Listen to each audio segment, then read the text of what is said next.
మీరు ఎందుకు పోయిర్రు? ఆయనేమో ముఖ్యమంత్రి రేవంత్ రెడ్డి గారు ఏమో ఎరువుల కోసము, నీళ్ళ పంచాయతీ ఉన్నది, నిధుల కోసము, పరిపాలన పైన కొన్ని అంశాల మీద అక్కడ ప్రధానమంత్రిని మంత్రులను కలవడానికి సీఎం రేవంత్ రెడ్డి గారు అక్కడికి పోతున్నాడు. మీరెందుకు పోయిర్రు?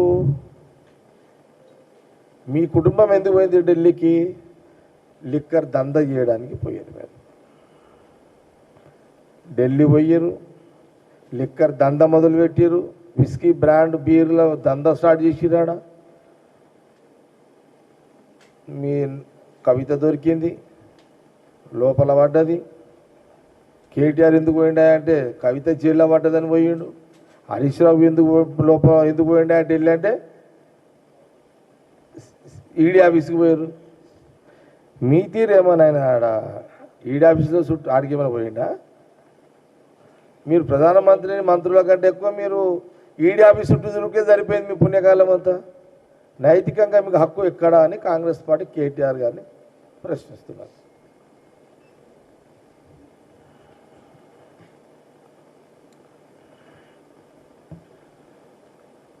వాస్తవానికి కూడా కేటీఆర్కి స్ట్రోక్ దాకింది మొత్తం.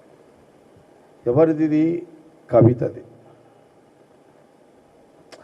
ఏదన్నా తట్టుకోవచ్చు భయ్, ఇంటి పంచాయతీ ఎవడు తట్టుకోలేడు. అది పెళ్ళాం కానీ, చెల్లెలు కానీ, అక్క కానీ, ఆడు బామ్మడిది కానీ. ఈ ఇంటి స్ట్రోకులు మహా డేంజర్ ఇవి. ఇప్పుడు కవిత ఒక దిక్కు స్ట్రోక్, హరీష్ రావుది ఒక దిక్కు స్ట్రోక్ ఉంటుంది. అందుకే పాపం సీఎం రేవంత్ రెడ్డి గారు పాపం అనాల్సి వస్తుంది. ఎందుకంటే ఇంత కష్టపడుతున్నాడు. ఇక ఆడిపోయినప్పుడు మా నాయకులను కలవాల్సిందే కదా. మాకు అదే కదా మెయిన్. కాంగ్రెస్ పార్టీకి మాకు పుట్టినిల్లు ఢిల్లీ కదా, మా పుట్టినిల్లు.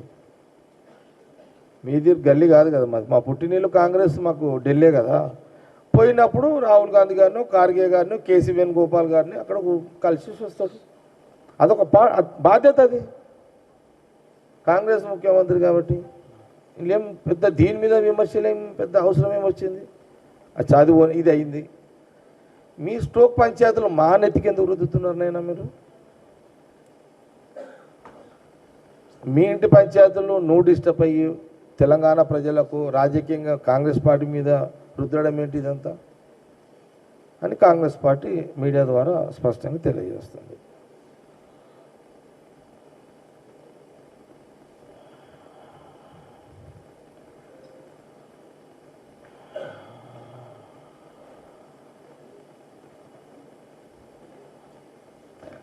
ఇప్పుడు నేను ఇంకో మాట చెప్తున్నా.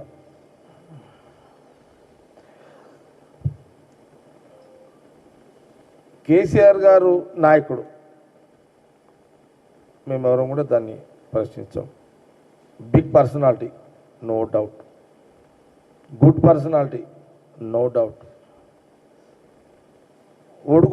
ఒడుకుదొడుకులతోటే నాయకుడు ఎదిగిండు, నో డౌట్.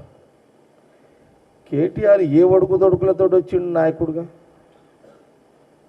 ఒక కౌన్సిలర్ అయినా, ఒక చైర్మన్ అయినా, ఒక జడ్పీటీసీ అయినా, నువ్వు నాయన కోటలు డక్కమని డైరెక్ట్ ఎమ్మెల్యేకి వచ్చేస్తావు. నువ్వు నీకేం తెలుస్తుంది? డక్క ముక్కలు ఏం తెలుస్తాయి కింద నీకు? డక్క ముక్కలు నీకు ఎవరు తెలుస్తాయి? నా అసుంటోనికి, రేవంత్ రెడ్డి అసుంటోనికి తెలుస్తాయి. ఇప్పుడు సీఎం రేవంత్ రెడ్డి కావచ్చు, ఒకప్పుడు ఏందైనా ఒక జడ్పీటీసీగా నుంచి స్టార్ట్ అయ్యింది. ఆయన గ్రౌండ్ లెవెల్ ఏముంటే పొడుకుదొడుకులు అనేది మా గ్రౌండ్ కింది నుంచి వచ్చినోడికి తెలుస్తాయి. కానీ మీ నాయన కుర్చీ మీద కూర్చునే టైంకి నువ్వు అమెరికా నుంచి దిగితే డైరెక్ట్గా ఎమ్మెల్యేకు పోటీ చేస్తేవి. ఇట్లా ఇప్పుడు మాకున్న అనుభవాలు సీఎం రేవంత్ రెడ్డి గారితో పాటు నాకే, కానీ మా నాయకులు ఇంకా చాలామంది, ఇప్పుడు మా మినిస్టర్స్ ఉత్తమ్ రెడ్డి గారు కానీ, లేకపోతే కోమటిరెడ్డి వెంకరెడ్డి గారు, అటు మా దామోదర్ గారు, గీతారెడ్డి గారు, వాళ్ళు వీళ్ళు, పొన్న ప్రభాకర్ గారు అని ఇట్లా మా మినిస్టర్స్ చాలామంది నాయకులు ఉన్నారు కదమ్మా. నేనేమంటున్నా అంటే నువ్వు డైరెక్ట్గా వచ్చినావు, ప్రజల నాడి తెలియదు, ప్రజా సమస్యలు తెలియదు, మీ ప్రజలకు ఏం చేయాలో ఆలోచన ఉండదు. కాబట్టి అనుభవంతో కూడుకున్న రాజకీయ జీవితంలో నుంచి వచ్చినటువంటి నాయకులమే కాంగ్రెస్ పార్టీ నాయకులం. అందులో ఇప్పుడు ముఖ్యమంత్రిగా రేవంత్ రెడ్డి గారు, ఇప్పుడు మా పిసిసి ప్రెసిడెంట్ మహేష్ గౌడ్ ఉన్నాడు. ఎన్ఐసి యూత్ కాంగ్రెస్ ఒక సామాన్య కార్యకర్త మొదలుకొని ఈరోజు ఒక జాతీయ పార్టీ రాష్ట్ర తెలంగాణ కాంగ్రెస్ పార్టీ అధ్యక్షుడిగా ఆయన ఉన్నాడు. ఈరోజు ఆయనకి ఏం తెలుస్తుంది? మహేష్ గౌడ్కి, పిసిసి ప్రెసిడెంట్కి కార్యకర్త ఎట్లుంటాడు, నా మండల నాయకుడు ఎట్లుంటాడు, విలేజ్ నాయకుడు ఎట్లుంటాడు, ప్రతిది కూడా పట్టు ఉంటుంది, ఆలోచన ఉంటుంది. కింద నుంచి వచ్చిన వాళ్ళకు ఉన్నది అవగాహన డైరెక్ట్గా వచ్చిన వాళ్ళకు ఉండదు. కాబట్టి అనుభవంతో కూడుకున్న రాజకీయ నాయకులుగా పరిపాలన తెలంగాణ రాష్ట్రంలో అందిస్తున్నాం ఇక్కడ. కాబట్టి ఇది కూడా కొంత ఆయనకు ఎవరికి కేటీఆర్ గారికి కొంత అవగాహన కోసం చెప్పడం జరిగింది.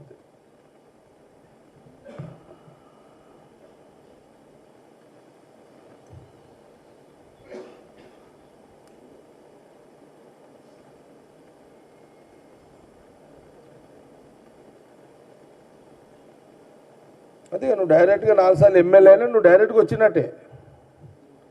మా అనుభవాల ముందు మాకున్న అనుభవాల ముందు నువ్వు జీరో, నథింగ్.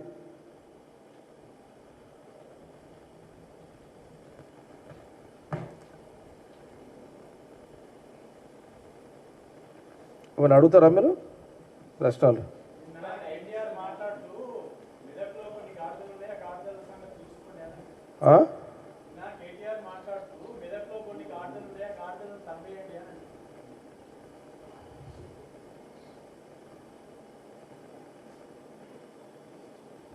ఈ గాడిదలు సన్నాసులు అంటే రేవంత్ రెడ్డి కోపం వస్తుంది. ఇది పాయింట్ ఏంది? మీ అయ్యా సన్నాసులు, ఇది మీరు